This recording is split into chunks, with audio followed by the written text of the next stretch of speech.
नमस्कार, आप देख रहे हैं प्रदेश का नंबर 1 और सबसे भरोसेमंद news channel India news Haryana और मैं हूं आपके साथ आयुष चित्रांश। 1 अप्रैल से शुरू हुई गेहूं खरीद की सरकारी खरीद का 7वां दिन है। हालांकि शुरुआत के 3-4 दिन मंडियों में सन्नाटा रहा, लेकिन अब गेहूं की आवक बढ़ने के साथ ही किसानों के सामने एक नई परेशानी खड़ी हो गई है। डायरेक्ट पेमेंट के विरोध में अब आढ़ती हड़ताल पर चले गए हैं। इसका असर भी अब देखने को मिल रहा है, क्योंकि गेहूं की ट्रालियां लेकर मंडी पहुंचे किसान परेशान हैं। फसल खरीद से जुड़ी हुई रिपोर्ट हम आपको एक पहले दिखाते हैं। किसान अपनी मेहनत की कमाई को मंजिल तक पहुंचाने के लिए बेचैन है, लेकिन सरकारी अनाज मंडियों में अव्यवस्था होने से किसानों के चेहरे मुरझाए हैं। सोनीपत के गोहाना में किसानों की लंबी कतारें लगी हैं, लेकिन अन्नदाता को गेट पास नहीं मिल रहा और इससे किसान गुस्से में हैं। हंगामा भी किया जा रहा है।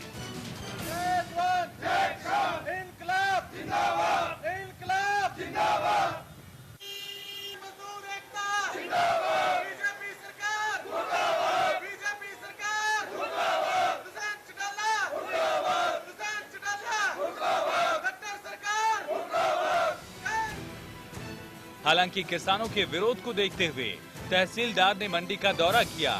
मंडी अधिकारियों से बात कर समस्या का जल्द समाधान कराने का वादा भी किया। भाई ये जो निकम्मी सरकार हमने लोगों ने बना दी है, इसने पूरा देश का देश परेशान कर रखा है। अब देखो यहाँ अनाज का टाइम है और यहाँ आज कंडे बंद है। वैसे तो गवर्नमेंट कह रही है वो बोली फटाफट चल रही है और अनाज तुल रहा है। जैसे कि सरकार ने भी पहले सेलरों के अंदर जाकर पहले सेलरों को भी सेंटर बनाया था। अब सेलरों में हमारी फसल नहीं तुल रही और यहाँ व्यापारियों ने कंडे बंद कर दिए। जब सेलरों में नहीं कणक तुल रही तो हम मंडी में भी तोल नहीं लगाएंगे। माध्यम से मैं पहले तो आपके मीडिया का धन्यवाद करना चाहता हूँ। उसके बाद जो आप प्रदर्शन की बात करते हैं, सरकार तो प्रदर्शन को तमाशा समझ रखा है।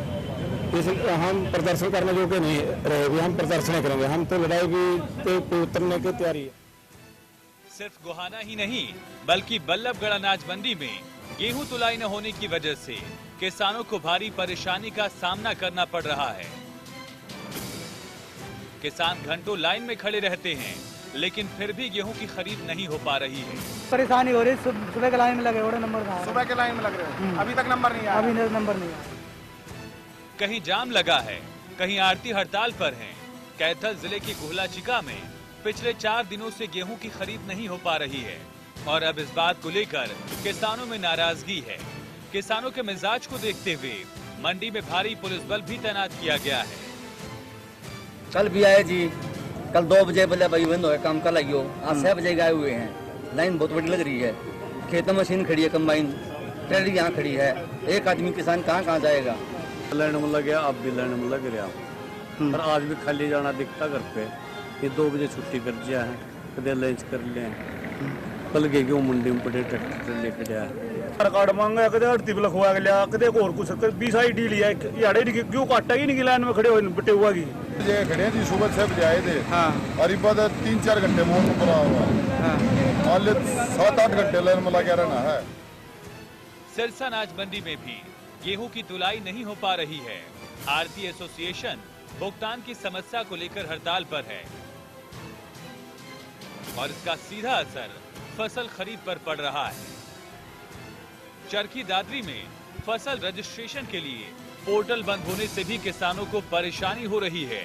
इसके लिए किसान उपायुक्त से भी गुहार लगा चुके हैं। आश्वासन भी मिला है, लेकिन इसके बावजूद भी किसानों के जहन में कई तरह के सवाल हैं। फरवरी से और हम बार लिखित रूप में डीसी साहब को दे दिया, सीटीएम साहब को भी दे दिया। आश्वासन के सिवाय और कुछ नहीं मिला। कल हो जाएगा, परसों हो जाएगा। कोई गद्दारी गड़बड़ बताता है, कोई पीछे से नंबर नहीं मिला, ये बताया जा रहा है। पूरे गाँव के किसान बार चक्कर काट रहे हैं। पूरा गाँव परेशान है इस बात से। जाहिर है फसल खरीद को लेकर किसान संतुष्ट नहीं हैं। कहीं गेट पास की दिक्कत, कहीं आड़तियों की हड़ताल, तो कहीं पोर्टल फेल जैसी दिक्कतें सामने आ रही हैं। और अब देखना ये है कि मंडी में कब तक ऐसी व्यवस्था हो पाती है कि अन्नदाता अपने पसीने की कमाई को बेचकर अपने हक की कमाई को पा सके। Bureau report, India news.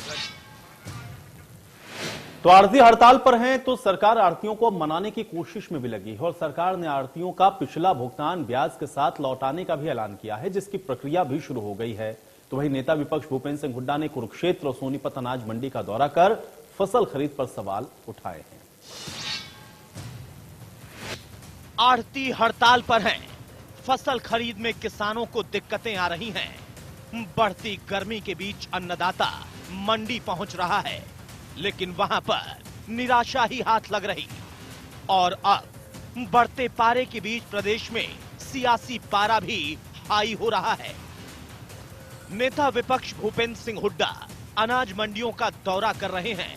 पहले कुरुक्षेत्र फिर करनाल पहुंचकर नेता विपक्ष ने सरकारी व्यवस्था पर सवाल खड़े किए। जो है किसान की फसल मान लो किसी की आज भी पक गई तो 15 दिन तक तो उसको मैसेज नहीं आएगा। फिर क्या करेगा वो? अपनी फसल घर लेके जाएगा, घर से फिर मैसेज आएगा मंडी में लाएगा, उसके ऊपर दुगना खर्चा पड़ेगा। विपक्ष के सरकार से सवाल तो बहुत सारे हैं, लेकिन सरकार का सीधा जवाब एक ही है कि हम कुछ अच्छा करने की कोशिश करते हैं। तो विपक्ष बेवजह किसानों को भड़काता है। किसान संतुष्ट होता है तो कांग्रेस को बेचैनी होती है। कांग्रेस को जब किसान संतुष्ट होता है, किसान हित के हम फैसले लेते हैं, तो कांग्रेस को बेचैनी हो जाती है। और ऐसे मौके में सारे अपने मंडियों में निकल जाते हैं, तरह तरह के बयान देते हैं, लेकिन ये नहीं देखते कि हमारी आज की सरकार में प्रोक्योरमेंट में कितना अच्छी व्यवस्था हमने की है। कृषि मंत्री ने विपक्ष को जमकर कोसा तो चंडीगढ़ में सीएम की अध्यक्षता में फसल खरीद को लेकर मंथन हुआ। इस बैठक में डिप्टी सीएम दुष्यंत चौटाला के साथ ही कृषि मंत्री जेपी दलाल भी मौजूद रहे और तमाम जिलों के उपायुक्त वीडियो कॉन्फ्रेंसिंग के जरिए जुड़े और सभी को फसल खरीद व्यवस्था सुगम बनाने के निर्देश दिए गए। जिन आढ़तियों को पिछली खरीद सीजन की आढ़त और मजदूरी का भुगतान देरी से हुआ है, भुगतान पर ब्याज भी मिलेगा। सीएम ने कहा कि ब्याज के भुगतान की प्रक्रिया गुरुवार से शुरू हो रही है और खातों के सत्यापन के लिए आढ़तियों के पास भेजा जा रहा है। वहीं आढ़तियों की हड़ताल को लेकर गृह मंत्री अनिल विज ने कहा कि मामला जल्द सुलझ जाएगा और मुद्दे को लेकर आढ़तियों की मुख्यमंत्री के साथ कई दौर की बातचीत हो चुकी है। उनके साथ बात हो रही है, मुख्यमंत्री जी के साथ कई दौर की बात हो चुकी है और हमें उम्मीद है कि मामला हल हो जाएगा। अभी आढ़ती अनिश्चितकालीन हड़ताल पर हैं। किसान अपनी फसल को लेकर अनाज मंडियों के गेट पर खड़ा है। ऐसे में सरकार के सामने वाकई ये चुनौती है कि समस्या का समाधान कर किसानों और आढ़तियों की परेशानी को दूर किया जाए और विपक्ष के सवालों का भी सटीक जवाब दिया जाए। Bureau report, India news Haryana. और चलिए आज की बड़ी बहस के कुछ अहम सवाल उस पर भी नजर डालते हैं, फिर चर्चा में आगे बढ़ेंगे। आज की बड़ी बहस का पहला सवाल यह है कि किसानों को आखिर डायरेक्ट पेमेंट का ये विरोध क्यों हो रहा है, ये आज हम बड़ी बहस में जानने और समझने की कोशिश करेंगे। सवाल आज की बड़ी बहस का दूसरा यह है कि गेहूं की आवक शुरू होते ही आखिर ये जो हड़ताल हो रही है इसके मायने क्या समझे जाएं, क्योंकि जैसे ही आवक शुरू हुई है आढ़तियों की तरफ से भी हड़ताल का आह्वान कर दिया गया है और अब किसान परेशान है, वो आप देख रहे हैं। तीसरा सवाल यह है कि फसल पर सियासत या फिर वोट की खेती हो रही है, ये भी अपने आप में एक बड़ा महत्वपूर्ण सवाल है, क्योंकि ये आरोप भी लग रहे हैं कि जब भी सरकार कुछ अच्छा करने की कोशिश करती है तो फिर उस पर विपक्षी पार्टियां कहीं ना कहीं राजनीति करना शुरू कर देती हैं। तो आज इन्हीं तीनों सवालों के साथ आज की चर्चा की शुरुआत करते हैं। सभी मेहमान मेरे साथ जुड़ चुके हैं, उनका परिचय मैं आपके साथ करवा देता हूं। प्रवीण अत्रे जी हमारे साथ जुड़ रहे हैं, प्रवक्ता हैं भारतीय जनता पार्टी के। प्रवीण अत्रे जी, बहुत स्वागत है आपका इस चर्चा में। बालमुकुंद शर्मा जी हमारे साथ जुड़ चुके हैं, प्रवक्ता हैं कांग्रेस पार्टी के। बालमुकुंद शर्मा जी, आपका भी बहुत स्वागत। रजत मंजेटा जी हमारे साथ जुड़े हुए हैं, प्रवक्ता हैं इंडियन नेशनल लोकदल के। रजत मंजेटा जी, आपका भी स्वागत। गुरजीत मान हमारे साथ जुड़ रहे हैं, किसान हैं। गुरजीत मान, आपका भी स्वागत। और शिव कुमार जी हमारे साथ जुड़ रहे हैं, उप प्रधान हैं आढ़ती एसोसिएशन के। शिव कुमार जी, आपका भी बहुत स्वागत है। शिव कुमार जी, आज चर्चा के मैं शुरुआत आपसे ही करना चाहूंगा, चूंकि फसल खरीद में हम लोग देख रहे हैं कि गेहूं की आवक जैसे ही शुरू हुई आप लोग हड़ताल पर चले गए हैं। वजह क्या है और डायरेक्ट पेमेंट का ये विरोध क्यों कर रहे हैं? मैं थोड़ा टेक्निकलिटीज इसकी समझना चाह रहा हूं। शिव कुमार जी, क्यों हड़ताल पर? जी, सबसे पहले मेरा आपको नमस्कार। और मैं आपको ये बताना चाहता हूँ कि हमने हड़ताल नहीं की है, हमने हड़ताल नहीं की है, हमने एक असहयोग आंदोलन है हमारा।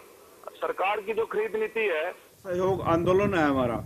सरकार की जो खरीद नीति है हम उसका सहयोग नहीं कर रहे हैं, क्योंकि सरकार की जो नीति है ना वो किसान के हित में, ना आड़ती के हित में, ना लेबर के हित में, ना ट्रांसपोर्टर के हित में। हमारी 5 तारीख को माननीय मुख्यमंत्री महोदय से मीटिंग हुई थी चंडीगढ़ के अंदर। जो विषय हमने वहां रखे थे और मुख्यमंत्री महोदय ने हमें कहा था कि 2 दिन का समय दो और 2 दिन में मैं आपकी सारी मांगे पूरी कर दूंगा। तो वो 2 दिन का समय कल पूरा हो गया और वो मांगे कुछ उसमें पूरी हुई, लेकिन काफी जो मुख्य मांगे हैं वो हमारी अधूरी हैं। और जैसे आपने पेमेंट की बात कही, जो पेमेंट का विषय आपने उठाया है, तो पेमेंट के बारे में मैं कहूंगा ये हमारा किसान का और आड़ती का आपसी रिश्ता है। हमने कहा कि किसान को आप हक दे दीजिए, वो चाहे आड़ती के माध्यम से ले और चाहे वो सीधा ले, उस पे ना आड़ती को आपत्ति है ना किसान को आपत्ति है, तो इसमें सरकार को क्या आपत्ति है? चलिए, ये बड़ी बात आपने कही है। सरकार को क्या आपत्ति है उस बात पे? भाई किसान गुरजीत मान जी हमारे साथ जुड़े हुए हैं, किसान है, मैं उनसे समझता हूं। चाहे वो आड़ती के माध्यम से। गुरजीत मान जी, मुझे ये बताइए कि जो डायरेक्ट पेमेंट है, क्योंकि आड़ती ये कह रहे हैं कि ये आप किसानों पर छोड़ दीजिए कि किसान इस बात का फैसला करे कि उसको सरकार से लेना है या फिर वो आड़ती के माध्यम से लेना चाहता है, इस पर आपका क्या पक्ष है? और दूसरा ये कि जैसे ही गेहूं की आवक शुरू हुई है उसके बाद हम लोग देख रहे हैं कि आड़ती, अब हालांकि यहां पर ये कह रहे हैं कि ये एक तरीके का सहयोग आंदोलन है, लेकिन हड़ताल तो है वो, क्योंकि वो सहयोग तो नहीं कर रहे हैं। कैसे देख रहे हैं इन परिस्थितियों को और इसके पीछे क्या वजह? आप तो एक किसान हैं, आप बेहतर बता सकते हैं। जी हाँ आयुष जी, हमने पिछली चर्चा शायद 31 मार्च को की थी, उसमें भी मैंने यही कहा था कि डायरेक्ट पेमेंट भी ठीक है, स्वागत योग है, लेकिन ये ऑप्शन जो है किसान के पास होनी चाहिए कि वो डायरेक्ट पेमेंट चाहता है या आड़ती के थ्रू चाहता है। दोनों ऑप्शन होनी चाहिए। मुझे लगता है आज वो दोनों ऑप्शन हटा दी गई हैं या ऐसी कुछ मंडी में बातें चल रही थी। इस वक्त किसान की चिंता ये है, मौसम बिगड़ता है, कि कम से कम उसकी फसल मंडी पहुंचे, वहां पे तुल जाए। पेमेंट की बात हमेशा उसके बाद आती है और भूतपूर्व में भी जो आड़तियों के थ्रू पेमेंट्स होती थी, लगभग सब किसान उससे संतुष्ट रहते थे। अब अगर नया सिस्टम भी है तो इसे आप ड्यूल मोड में क्यों नहीं रख पाते कि अगर कुछ किसान नए सिस्टम को ट्राई करना चाहते हैं तो वो उसे कर लें, कुछ किसान अगर पुराने सिस्टम में आड़ती के साथ ही जाना चाहते हैं तो उसको भी चला जाए।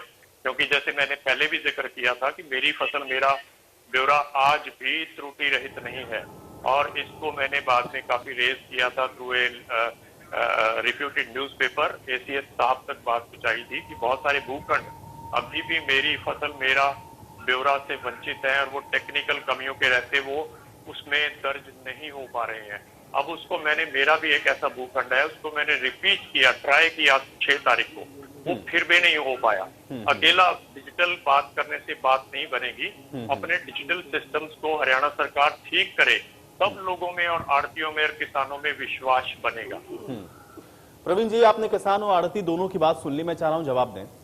देखिए, पहले तो मैं किसान भाई की बात का जवाब दूंगा, क्योंकि उनकी बातों में तर्क है। एक तो उन्होंने मेरी फसल मेरा ब्यौरा पोर्टल के बारे में कहा कि इसमें त्रुटि है। हालांकि मैं इस बात को इस तरह से देखता हूं कि जब भी हम कोई नया काम करते हैं, कोई नया बदलाव करते हैं, तो उसके अंदर सुधार की गुंजाइश रहती है।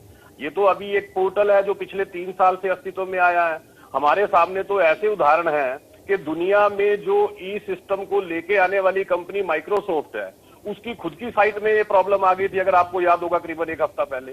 तो मैं उससे इनकार नहीं करता, मान साहब की इस बात को मैं मानता हूं। लेकिन दूसरी बात जो मान साहब ने कही कि मैंने कोशिश की थी लेकिन मेरा रजिस्ट्रेशन नहीं हो पाया त्रुटि की वजह से, तो मान साहब को शायद पता नहीं जानकारी नहीं थी, मैं दे देता हूं। अगर कोई ऐसी परिस्थिति मान साहब बनती है तो एक काम और जो सरकार ने एक ऑप्शन रखा है, मैंने एक हेल्पलाइन नंबर पहले भी बताया था यहाँ डिबेट के अंदर, दोबारा फिर मैं उसको बता दूं, 1800-808-236, जहां पे आप शिकायत कर सकते हैं और सेक्रेटरी मार्केट कमेटी से बात करके अपना रजिस्ट्रेशन करवा सकते हैं। ये प्रावधान है अगर इस तरह की कोई टेक्निकल प्रॉब्लम आती है, और इस प्रॉब्लम से इनकार नहीं करूंगा मान साहब, इसलिए मैं ये कह रहा हूं। अब बात आती है जो शिव कुमार जी ने कहा। देखिए आयुष, यहां हो क्या रहा है, जब सरकार ये कहती है कि जिसकी फसल है, जो उस फसल को बोता है, मेहनत 6 महीने करता है, खून पसीने से फसल पैदा करता है, और जब सरकार उसको खरीदती है सरकार कहती है कि भाई जिसकी फसल, जिसका ये माल है, पैसे हम उसको देंगे। लेकिन जो अभी शिव कुमार जी ने कहा, वो ये कह रहे हैं कि साहब आप किसान की फसल का पैसा किसान को मत दीजिए, आप हमें दीजिए।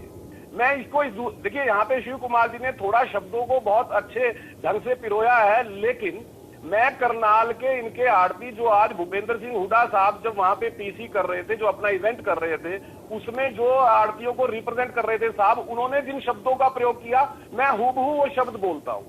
वो हुड्डा साहब के सामने ये कह रहे थे कि देखिए हम किसान को फसल की बिजाई के टाइम पे पैसा देते हैं, किसान हमसे पैसा उठाता है, अगर सरकार किसान को सीधा पेमेंट कर देगी तो हमारे पैसे का क्या होगा। ये विषय है असली। पहली चीज देखिए, सरकार अगर आप किसान को पैसा देते हैं, वो आपका व्यापारिक लेन देन है, सरकार का उससे कोई लेना देना नहीं है। सरकार ने ठीक है प्रवीण जी, आप कंटिन्यू करिएगा, लेकिन मुझे बताइए, क्योंकि जो ऑप्शन वाली बात है आप छोड़ दीजिए ना, किसानों के ऊपर डाल दीजिए कि वो आड़ती से लेना चाहते हैं या वो आपसे डायरेक्ट लेना चाहते हैं, इसमें क्या दिक्कत है? अब देखिए भाई, मैं बताता हूँ, 2018 में जब पहली बार सरकार ने, हालांकि पहले मैं यहाँ आयुष ये क्लियर कर देता हूँ कि ये जो डायरेक्ट पेमेंट वाली बात किसान के खाते में हो रही थी, ये 2012 यूपीए सरकार के दौरान ये पहली बार विषय उठा। उस वक्त यूपीए सरकार ये कहती थी कि हम डायरेक्ट पेमेंट करेंगे किसान के खाते में, लेकिन आप जानते हैं कि इच्छा शक्ति का अभाव था, किसान की भलाई का सोचना नहीं था, इसलिए कहते रहे, इंप्लीमेंट करने में आपको पता ही है किस तरह की कमजोरियां रही हैं, वो पूरा देश जानता है। 2018 में वर्तमान सरकार, हरियाणा की मैं बात करूंगा, जब ये कहा कि हम किसान के खाते में डायरेक्ट पेमेंट करेंगे, तब उस वक्त आड़ती भाइयों ने ये कहा कि अभी आप इस सीजन मत कीजिए, क्योंकि हमने किसानों को जो पैसा दिया हुआ है, हमें ये खतरा है कि हमारा वो पैसा रिकवर नहीं होगा, आप इस सीजन रोक लीजिए। सरकार ने कहा ठीक है, आप अपनी रिकवरी की बात है, इस सीजन हम आपके थ्रू कर देते हैं, लेकिन अगले सीजन के अंदर हम डायरेक्ट करेंगे। आपको याद होगा उस वक्त जब अगली बार सरकार ने कहा हम डायरेक्ट करेंगे, तो ये भाई फिर हड़ताल के जी हम हड़ताल करेंगे, हम आप डायरेक्ट ना कीजिए। तब ये विषय बना कि आप किसानों से लिखवा लीजिए कौन चाहता है डायरेक्ट और कौन चाहता है थ्रू आड़ती। जब तीसरे साल ये बात कही गई, इन्होंने फिर वही मुद्दा उठा लिया। तब आपको 2 साल इस विषय में मिल चुके थे कि आप अपनी रिकवरी या जो भी आप बार बार कहते हो कि हमने किसान को एडवांस दे रखा है, हमारा वो एडवांस कैसे आएगा, जबकि वो पैसा आपको सरकार ने नहीं कहा। आपका व्यापारिक लेन देन है, आप आपस में व्यापार कर रहे हैं, और व्यापारिक लेन देन आप किस तरह से करते हैं सरकार का विषय नहीं है। सरकार का केवल ये कहना है कि किसान को सशक्त करना है, किसान को मजबूत करना है, इसलिए किसान की फसल जो सरकार खरीदती है, जिसकी वो चीज है, हम उसको पैसा देंगे। बड़ा सिंपल है। लेकिन हमारा सवाल यहाँ पे खड़ा हो जाता है कि आड़ती क्यों ये चाहते हैं कि पैसा सीधा किसान को ना मिले। अब दूसरी बात आपने कहा किसान भाइयों का, मैं आज ही अखबार में बयान पढ़ रहा था भारतीय किसान यूनियन के प्रधान रतन सिंह मान, जो ये कह रहे हैं कि आड़तियों को बीच में नहीं आना चाहिए, सरकार को सीधा पैसा किसान के खाते में जमा करना चाहिए। ये नंबर 1। नंबर 2, चौधरी देवीलाल बहुत बड़े किसान नेता हुए हैं, सम्मानित नेता हुए हैं, वो खुद ये बात कहते थे अरे लीजिए, अब देखिए उसको हमने बहका लिया, चौधरी देवीलाल को भी हमने बहकाया था। वो इतने बड़े नेता थे, वो किसान के हित की लड़ाई लड़ते थे, उन्होंने ये कहा था किसान को उसका पैसा सीधा मिलना चाहिए। प्रवीण जी, तो ये तो किसान, मुझे एक बात समझ नहीं आती कि अगर किसान की चीज है, वो बेच रहा है, उसको सीधा पैसा मिल रहा है। चलिए, इसका जवाब तो या तो किसान देंगे या तो आड़ती एसोसिएशन से हमारे साथ बैठे हुए हैं, वो उनसे मैं ले लूंगा इसका जवाब। बालमुकुल शर्मा जी, आपका रिएक्शन। मैं ये कहना चाहता हूँ, तीनों इनको सबको सुनने के बाद बीजेपी प्रवक्ता ने चलो ये चीजें नहीं मानेंगे। मेरी आवाज आ रही है आप? जी जी बालमुकुल जी, मैं सुन पा रहा हूँ। ये बिल्कुल ठीक कहा किसान ने कि रजिस्ट्रेशन ऑप्शनल होना चाहिए, कि हम अपनी पेमेंट सीधा भी ले सकते हैं और आड़ती से, इसमें सरकार को कोई दिक्कत नहीं होनी चाहिए। और दूसरा, हमारे किसान नेता ने कहा कि भाई हमारे रजिस्ट्रेशन में पोर्टल पर दिक्कत है। 3 साल तक आज तक रजिस्ट्रेशन का पोर्टल ठीक नहीं कर पाई सरकार है। और बीजेपी के प्रवक्ता ने ये कहा कि सरकार ये व्यापार कर रहे हैं और ये सरकार की जिम्मेवारी नहीं करती। तो मैं समझता हूँ ये बहुत गैर जिम्मेदाराना बयान है। सरकार तो हर चीज की जिम्मेवार है। अब कोई रात को 12 बजे मैं अपने घर से निकल जाऊँ और कोई मेरे से वारदात कर दे और फिर आप मुझे ये पूछेंगे कि आप 12 बजे घर से क्यों निकले। मेरी मर्जी में 12 बजे घर से निकलूं, मेरी मर्जी में 2 बजे घर से निकलूं, ये व्यापार नहीं है। ये एक सिस्टम है जो सरकार की जिम्मेवारी बनती है, सरकार को निर्वहन करना पड़ेगा, उन दोनों की समस्या का समाधान करना पड़ेगा। इसी का तो नाम सरकार है। सरकार का काम तो व्यापार करना थोड़ा ही नहीं, कानून व्यवस्था की स्थिति बनाए रखना, जनता की सुविधा के लिए जो भी उपयुक्त मंच है उस पर सरकार को प्लेटफॉर्म पर अपना प्रदर्शन करना पड़ेगा। तो ये सरकार की जिम्मेवारी है इनको संतुष्ट कराना पड़ेगा। आप ये देखिए, एक ये आड़ती ने बहुत अच्छी बात की इसलिए कि ये हड़ताल पर नहीं है, ये सहयोग आंदोलन नहीं का, बिल्कुल सही। हड़ताल पर क्या, अपनी दुकान तो खोल के बैठे हैं, बाकी काम काज तो कर ही रहेंगे। ये हड़ताल पर कहानी तो है। बिल्कुल जी, उसका भी जवाब दीजिएगा। 2012 से ही चल रही थी ये कवायद कि भाई इन लोगों को डायरेक्ट पेमेंट मिलना चाहिए। अब 2012 से चल रही होगी तो आपकी भी सरकार थी, फिर तो ऐसा क्या हो जाता है कि पहले जिस चीज को आप लोग लेकर के आने वाले होते हैं वो बीजेपी गवर्नमेंट जब लाना शुरू करती तब आपको उसमें खामियां दिखने लगती? एक तो आयुष जी, मैं आपको भी बताना चाहता हूँ और साथी प्रवक्ताओं को बताना चाहता हूँ कि कब तक इस बात का ढोल पीट हो गया। तो पहले कांग्रेस की आप पंडित जवाहरलाल ने आज तक यही बात करते 6 साल से सरकार आती, 6 साल से आप सरकार में, अब तो सरकार चलाना भी आ गया आपको। हमने तो 7 साल सरकार चलाई, अब हमने तो नहीं पूछा अंग्रेजों ने हमें क्या क्या दिया था, क्या गरीबी दी थी, क्या महामारी आई हमारे पास, अंग्रेजों ने क्या सिस्टम किया था, हम किसको दोषी माने? हमने देश की आजादी से अभी तक शासन किया है, हम किसको दोषी माने? अगर उसमें हम कहते देश की संख्या इतनी देश में इतनी पड़ता थी, हमने देश को साक्षरता देशों की तरह बढ़ाया है, देश में बेरोजगारी को कितना कम किया है, हमने हरित क्रांति हम लेके आए, सफेद क्रांति हम लेके आए, हमने इतने रेजुलेशन लेके आया, देश को हमने प्रथम शिखर पुताया है, अणुबम बनाया है, देश को परमाणु शक्ति बनाया, ये हमारी सेनाओं को मजबूत किया, देश की सीमाओं को मजबूत किया। हम क्या कहें, हम किसको रोएं, हम किससे बात करें जाकर के? अंग्रेजों ने हमें क्या दिया था? हम एक सुई तक नहीं बढ़ती थी। अब ये 2012 की बात करते हैं, आप 14 से शुरू करिए जब आपकी सरकार जब से बात करिए। देखिए सवाल खाली इतना सा था, केवल सवाल केवल इतना सा था ना, क्योंकि जो चीज आप लाने वाले थे वो अचानक से खराब कैसे हो गई, बस बात केवल इतनी सी थी। एक रिएक्शन पंजेटा जी का। पंजेटा जी बहुत जल्दी से। जी आयुष जी, मैं बात तो अपनी शुरुआत करूंगा। ये बीच में थोड़ी सी प्रॉब्लम आ रही है। जी नॉय थोड़ा सा ऑडियो की दिक्कत है पंजेटा जी। नहीं अब ठीक है। जी हाँ जी आयुष जी, देखिए पहले तो मैं अत्रे जी को कहूंगा कि आप चौधरी देवीलाल जी बहुत, आप कह रहे हैं बड़े महान किसान नेता रहे हैं, आप अपने तरीके से मोल्ड ना कीजिए उनकी कोई भी कई बातों को। उन्होंने हमेशा किसान को सशक्त बनाने के लिए, भाई भोले किसान 2 काम सीख रहे, एक पढ़ना देसी को, दूसरा दुश्मन पहचान ले। तो आप अभी बीच में, आप मुझे पता है उत्सुकता आएगी आप में बीच में मेरे को इंटरप्ट करने की, डिस्टर्ब करने की। हाँ ठीक है, आपने म्यूट कर दी इनकी। थैंक यू आयुष जी। तो आयुष जी, सुषमा स्वराज जी ने पार्लियामेंट में ये कहा था कि जो किसान है, जो आढ़ती है, वो किसान का पारंपरिक जो है वो एटीएम है। तो सरकार तो किसान को पैसे देगी, अनाज खरीदने के बाद उसके अकाउंट में पेमेंट कराएगी, मगर आढ़ती तो उसका अनाज डलने से पहले भी पेमेंट दे देता है। तो एक आयुष सिस्टम बना हुआ है, बहुत पुराना सिस्टम बना हुआ है। तो जब एक बड़ा पुराना सिस्टम होता है और किसान जो है उसको नए नए चीजों में एक्सपेरिमेंट करने में, आज देखिए इन्होंने कहा 2012 से कवायद चल रही थी, तो अब देखिए भाजपा सरकार तो 2014 में आ गई थी, 14 में क्यों इम्प्लीमेंट नहीं हुआ? ये इम्प्लीमेंट करना चाहते हैं इन चीजों को 2021 में, वो भी तब जब किसान के मन में सरकार के प्रति भारी अविश्वास है काले कानूनों को लेकर। आज कहीं ना कहीं किसान एक असमंजस में है कि जो उसका एक पुराना सिस्टम बना हुआ है, कहीं वो भी ना उससे सरकार ये तरीके से कि धीरे धीरे करके कहीं पुराना सिस्टम से भी जाए और नए सिस्टम पे वो विश्वास नहीं कर सकता। तो जो किसानों की और जो आढ़तियों का एक रिलेशन बना हुआ है, वो चलते जाना चाहिए। जैसे कि आपने भी कहा, अभी एक नया सिस्टम लेके आए हैं, ठीक है, हम भी उसका एक स्वागत करते हैं, लेकिन उसको एक ऑप्शन की तरह आप दीजिए। अभी आप एकदम किसी भी चीज को इम्प्लीमेंट ऐसे नहीं कर सकते कि जिससे कि आढ़ती मंडियों से ही साफ हो जाए।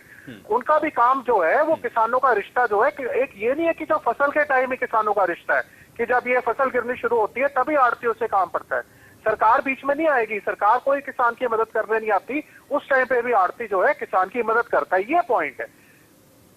चलिए ठीक है, इसका जवाब मैं शिव कुमार जी से लूंगा। मुझे एक ब्रेक के लिए कहा जा रहा है, यहां पर एक छोटे से ब्रेक के लिए रुकेंगे और जब ब्रेक के बाद वापस आएंगे तो चर्चा को फिर यहीं से आगे बढ़ाते हैं।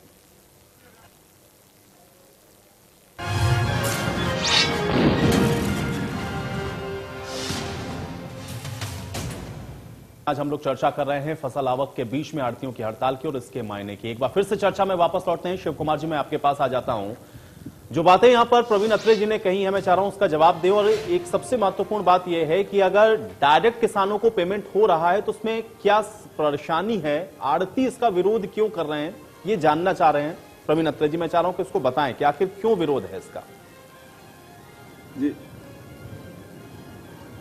जी आयुष जी, पहले तो मेरे साथी जो डिबेट में बैठे हैं अमन जी और मान साहब ने आड़ती और किसान के रिश्ते की व्याख्या बड़ी अच्छी तरीके से समझा दी है कि आड़ती और किसान का रिश्ता क्या होता है। और हमारी जो सुषमा स्वराज जी की बात आई, उन्होंने जो हिंदुस्तान की सबसे बड़ी पंचायत है उसमें आड़ती और किसान के रिश्ते को बड़ी बाखूबी तरीके से उन्होंने बताया था भी आड़ती किसान के लिए क्या चीज है। लेकिन मैं इनसे पूछना चाहता हूं, प्रवीण भाई से, बड़ी चीकनी चुपड़ी बातें करते हैं चैनल पे बैठ के, इनको शर्म है? 830 किसानों की पेमेंट खरीफ की अभी भी बकाया है जो सीधी डायरेक्ट उनके खाते में जानी थी। और मैंने इनसे कहा था कि रबी सीजन का 2020 का जो आपने वापस बैक पैसा पोर्टल पे पेमेंट वापस ली और फिर किसानों को दी, वो लगभग कम से कम 300 करोड़ रुपए का घोटाला है। क्या उसकी जांच कराई आपने? सीबीआई से जांच कराइए उसकी, अगर आप इतनी चीकड़ी चुपड़ी बातें करते हो। दूसरी बात, आप जो है ना कि चिकनी चुपड़ी बातें करके अपने नेताओं को खुश करना चाहते हो, ये किसान के आड़ती के रिश्ते को नहीं आप सही भाषा इसकी समझते। तो मेरे अपने साथी से यही प्रार्थना है कि जो बात है वो सच की जाए। और जो मेरे दोनों साथी और डिबेट में बैठे हैं, इन्होंने सारी बात बड़े तरीके से आपको बताई है कि कभी भी आड़ती कोई ये नहीं चाहता, अगर किसान की इच्छा है सीधी ले ले पेमेंट, हमें कोई दिक्कत नहीं, हमें कोई आपत्ति नहीं। सारे हरियाणा के किसान सीधी लेनी चाहे ले ले, लेकिन ये उसके अधिकार के ऊपर छोड़ दे, वो चाहे सीधी ले ले और चाहे वो आड़ती के माध्यम से ले ले। और अभी अभी जो गेहूं की पेमेंट की ट्राई सरकार ने की है सीधी आड़ती के नहीं, यही तो शिव कुमार जी मैं समझना चाह रहा हूं ना, खाते में गई है। शिव कुमार जी, अगर आप ये कह रहे हैं कि आप इसको किसानों पे छोड़ दीजिए, वो आपसे लेना चाहता है या सरकार से लेना चाहता है, तो आप फिर आपको इस पर क्या आपत्ति है? अगर सरकार दे भी रही है, क्योंकि आप तो इस बात को कह रहे हैं ना कि किसानों पे छोड़ दीजिए कि वो आप सरकार से ले या आपसे ले, तो फिर आपको इस पर क्या आपत्ति है? वो तो डायरेक्ट दे रहे हैं ना किसानों को, उनको लेने दीजिए। फिर किसान जो ले रहा है उसको लेने दीजिए, जिसको नहीं लेना होगा वो अपने आप ही आपत्ति करेगा। किसान खुद ये हमारी मुख्यमंत्री जी के सामने बैठ के आयुष जी मेरी बात सुनिए पहले, ये हमारी वहां बैठ के बात हुई है, तय हुआ था और हम इस बात पे सहमत थे। सरकार का जो पोर्टल है वो हमने कामयाब कराया। मेरी बात सुनिए पहले, बात सुनिए मेरी। हाँ, अगर किसान सीधा भुगतान लेना चाहता है तो कौन से आड़ती ने कहा, किसने मना किया उसको? ले ले। जो किसान आड़ती के माध्यम से लेना चाहता है आड़ती के माध्यम से ले ले, तो सरकार को क्या आपत्ति है इसमें? कौन कहता है कि सीधी पेमेंट ना ले? और सीधी पेमेंट इन्हें दे के देख ली ना, 830 किसानों की पेमेंट अभी भी बकाया है खरीफ की, जो धान का सीजन है उसका। गुरजीत मान जी, गुरजीत मान जी, क्या ऑप्शनल होने के अलावा और कोई ऑप्शन नहीं है? भाई ऑप्शनल होने के अलावा अगर किसानों को सरकार कह रही है कि हम डायरेक्ट देने वाले हैं, तो फिर आड़तियों के द्वारा ये विरोध प्रदर्शन या फिर ये असहयोग आंदोलन जिसका नाम ये दे रहा है, इसकी आवश्यकता क्या है? क्योंकि ये तो खुद ही कह रहे हैं कि किसान के ऊपर ऑप्शन के तौर पर दे दीजिए। विरोध प्रदर्शन तो जिनको नहीं लेना होगा वो किसान खुद ही कहेगा कि नहीं, हमारा जो पूरा जो बकाया है वो आप आड़ती को दे दीजिए, हम उससे लेंगे। उसमें इनको हड़ताल पे नहीं बल्कि किसान जाते हड़ताल पे तो समझ में भी आता। आयुष जी, मैं तो आपसे कह सकता हूँ या प्रवीण जी से कह सकता हूँ कि देखिए, इस टाइम आड़तियों ने असहयोग चलाया या हड़ताल की, जो भी उसको संज्ञान दे, लेकिन मैं ये पूछना चाहता हूँ कि किसान की फसल मंडी में आ रही है, आने को तैयार है। अगर आड़ती असहयोग रखते हैं और सरकार आड़तियों के साथ सहमत नहीं होती, तो क्या सरकार सक्षम है कि किसान की गेहूं को अपने इंफ्रास्ट्रक्चर से तुलवा सकेगी? क्या वो पुलिस कर्मियों को या टीचर्स को लगाएगी इसकी तुलाई के लिए? कि सरकार की इन इंफ्रास्ट्रक्चर की तैयारियां जब है ही नहीं और वो सोलली डिपेंडेंट है आड़तियों पर, तो ये मामला तो आड़ती और सरकार का ही बनता है ना। लेकिन किसान की ये चिंता बिल्कुल सही है कि अगर आड़ती उसकी फसल को तुलवाएगा नहीं, तो क्या सरकार के पास इतने कर्मचारी हैं कि वो उसकी फसल को खरीद कर तुलवा करके आगे डिस्पोज ऑफ कर सके? प्रवीण जी जवाब दें आप। देखिए मान साहब ने बहुत बढ़िया बात, मुझे लगता है कि मान साहब से चर्चा करने का बड़ा आनंद, वाजिब बात है कि, लेकिन मान साहब मैं आपको आश्वस्त कर देता हूँ, हम पहले आड़ती भाइयों को ये अपील कर रहे हैं कि वो ऐसी स्थिति उत्पन्न ना करे जिससे किसान भाइयों को परेशानी हो, वरना सरकार ने वैकल्पिक व्यवस्था कर रखी है। आड़ती भाइयों को दोबारा आपके चैनल के माध्यम से भी अपील कर रहा हूं कि किसान भाइयों के सामने अड़चन पैदा ना करे, वरना सरकार को वैकल्पिक व्यवस्था पे विचार करना होगा, क्योंकि किसान का एक एक दाना खरीदने के लिए सरकार पूरी तरह से प्रतिबद्ध है, ये बात आप समझ लें। अब बात आती है साहब, देखिए ये मान साहब सुनिए मान साहब रुकिए मान साहब रुकिए, मैं बता रहा हूँ मान साहब, मैं को धमका रहे हो, धमका रहे हो। हाँ रुकिए मान साहब, धमका रहे हो भाई कुमार जी सुन लीजिए। अब आप देखिए यहाँ पे क्या हो रहा था कि देखिए किसान और आड़ती का रिश्ता, और ये कहा जा रहा था कि साहब ये रिश्ता बहुत पुराना है, बड़ा अच्छा है। मैं आज तक ये समझ नहीं पाता कि जब ये कहा जाता है कि साहब हमने किसान को पैसा दे दिया और अगर किसान को पेमेंट डायरेक्ट मिल गई तो हमारा पैसा नहीं आएगा। अरे जब आपको उस किसान पे भरोसा ही नहीं है कि वो आपका पैसा लौटाएगा तो ये कैसा रिश्ता है भाई? आप रिश्ते की दुहाई देते हो लेकिन उस किसान का विश्वास नहीं करते जो 6 महीना खून पसीने के लगा के फसल उगाता है। किसने कहा? ये आप कह रहे हो। जब आपका मैं आपको बोल रहा हूँ कि आपके नुमाइंदे भूपेंद्र सिंह हुड्डा साहब के सामने ये बात बोली जाके जो किसान सीधा डायरेक्ट भुगतान चाहता है वो ले, हमें कोई आपत्ति नहीं है उस चीज। चलिए शिव कुमार जी सुन लीजिए। शिव कुमार जी अब दूसरी बात देखिए, यहाँ पे मैं नहीं चाहता कि कोई भाई कोई आपत्ति नहीं है, झूठ लेकिन बोले आप गलत बोल रहे हो, झूठ बोल के ये राजनीति कर रहे हो। हम राजनीति करने नहीं आए, हम व्यवस्था की बात करने आए। अगर किसान को अच्छा कर दिया तो अच्छा कहेंगे, गलत कर दिया तो गलत कहेंगे। ऐतराज क्यों है फिर? सुनिए अब देखिए यहाँ पे बैठ के साहब लोग क्या करते हैं, झूठ सीधा लेना चाहे ले ले, हमें क्या भाई इनको चुप करवा दो। अगर ऐसे डिस्कस करेंगे तो चलेगा नहीं भाई, इनको चुप करा दो। किसान के विवेक के ऊपर छोड़ दे, वो चाहे ठीक है। शिव कुमार जी देखिए ये बात आप कह चुके हैं, बार बार दोहराने से कुछ नहीं होगा। शिव कुमार जी आपने कह दिया ना कि एक किसान पे छोड़ दीजिए, ठीक है, मैं उसी का जवाब दे रहा हूँ ना। प्रवीण जी जवाब देखिए यहाँ पे क्या झूठ बोला जाता है कि चौधरी देवीलाल ने कहा कि ये बोले किसान लिखना पढ़ना दुश्मन को ले पहचान। अरे भाई ये चौधरी देवीलाल ने नहीं कहा था, चौधरी छोटू राम ने कहा था। लगातार झूठ मत बोला करो मित्र, ये चौधरी छोटू राम ने कहा था। दोबारा आपको ठीक कर देता हूं, दोबारा मत ये झूठ बोलना।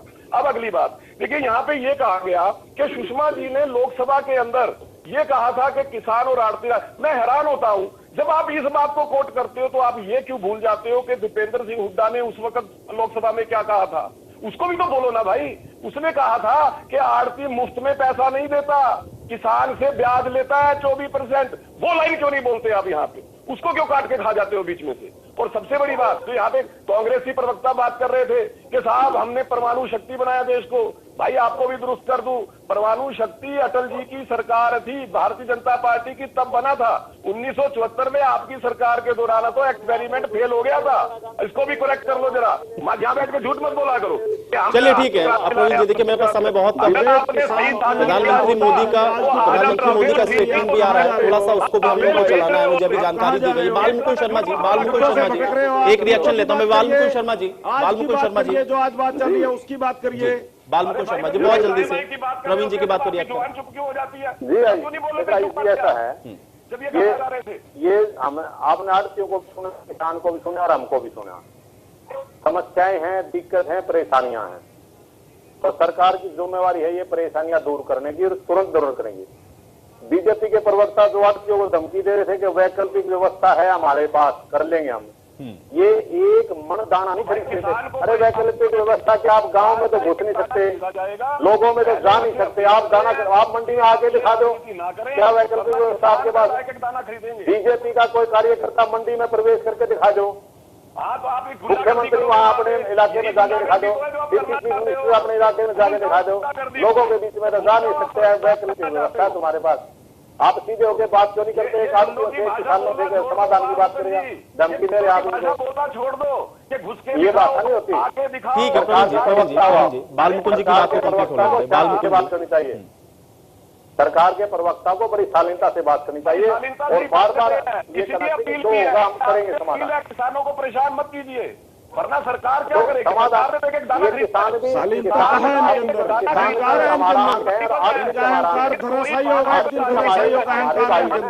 आड़तियों को बहुत कमजोर समझते हैं, आड़तियों को ताकत नहीं देखी इन्होंने।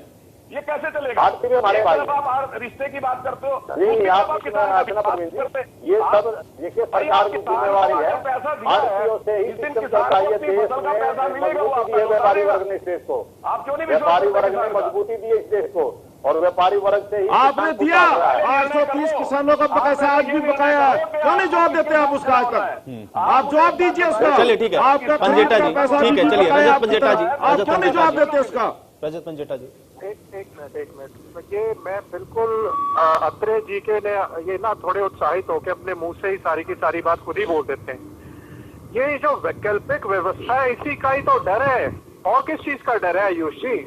ये जो वैकल्पिक व्यवस्था की तैयारी हो रही है ये काले कानूनों के जरिए कि मंडी में से आड़ती किस तरीके से खत्म किए जाएं, एक पैरेलल मंडी लेके आई जाए, ये तो उसी पे काम शुरू कर रहे हैं। दूसरा, एक मिनट जी, नेता कहते हैं, किसान हितैषी कहते हैं, लेकिन अगर दूसरा इनको म्यूट कीजिए आयुष जी। बिल्कुल समय नहीं है, मुझे वाइंड अप के लिए कहा जा रहा है, बिल्कुल बहुत जल्दी से पंजेटा जी कंप्लीट करें बस।